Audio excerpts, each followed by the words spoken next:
KSRTC ബസ്സുകളിൽ സ്ത്രീകൾക്ക് സൗജന്യ യാത്ര നടപ്പിലാക്കുന്നത് യു.ഡി.എഫ് സർക്കാരിന് വെല്ലുവിളിയാകും. സൗജന്യം നിശ്ചിത ബസ്സുകളിൽ മാത്രമായി പരിമിതപ്പെടുത്തുക, വനിതകൾക്ക് മാത്രമായി ബസ്സുകൾ നിരത്തിലിറക്കി അതിൽ സൗജന്യം നൽകുക എന്നീ നിർദ്ദേശങ്ങൾ ഉയർന്നുവന്നിട്ടുണ്ട്.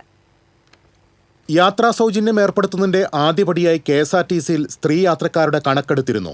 50% യാത്രക്കാരും വനിതകളാണെന്ന് 3 ദിവസത്തെ കണക്കെടുപ്പിൽ വ്യക്തമായി. വെള്ളി, തിങ്കൾ ദിവസങ്ങളിലാണ് കൂടുതൽ വരുമാനം ലഭിക്കുന്നത്. ശരാശരി 7.53 കോടി രൂപയാണ് ദിവസ വരുമാനം. ടിക്കറ്റ് വരുമാനത്തിൽ 3.75 മുതൽ 4.25 കോടി വരെ വനിതാ യാത്രക്കാരിൽ നിന്നാണ്. ഏപ്രിലിൽ കെ.എസ്.ആർ.ടി.സിയുടെ ടിക്കറ്റ് വരുമാനം 226.84 കോടി രൂപയായിരുന്നു. ടിക്കറ്റ് ഇതര വരുമാനമായി 26.34 കോടിയും ലഭിച്ചു. കെ.എസ്.ആർ.ടി.സിയുടെ എല്ലാ ബസ്സുകളിലും സ്ത്രീകൾക്ക് സൗജന്യയാത്ര നൽകിയാൽ ജീവനക്കാർക്ക് ശമ്പളം നൽകാൻ 100 കോടി രൂപയിലേറെ അധികമായി കണ്ടെത്തേണ്ടി വരും. ഇപ്പോൾ തന്നെ ശമ്പളം നൽകാൻ സർക്കാർ പ്രതിമാസം 50 കോടി രൂപ കെ.എസ്.ആർ.ടി.സിക്ക് നൽകുന്നുണ്ട്. സൗജന്യം നിശ്ചിത ബസ്സുകളിൽ മാത്രമായി പരിമിതപ്പെടുത്തുക, വനിതകൾക്ക് മാത്രമായി ബസ്സുകൾ നിരത്തിലിറക്കി അതിൽ സൗജന്യം നൽകുക എന്നീ നിർദ്ദേശങ്ങൾ ഉയർന്നു വന്നിട്ടുണ്ട്. വാഗ്ദാനത്തിൽ നിന്ന് പിന്നോട്ടു പോയാൽ സമര പരമ്പരകൾ തന്നെ പ്രതീക്ഷിക്കാം. എന്നാൽ സൗജന്യയാത്ര ഏത് രീതിയിൽ നടപ്പിലാക്കുമെന്നതാണ് യു.ഡി.എഫ് സർക്കാരിന് മുന്നിലുള്ള വെല്ലുവിളി.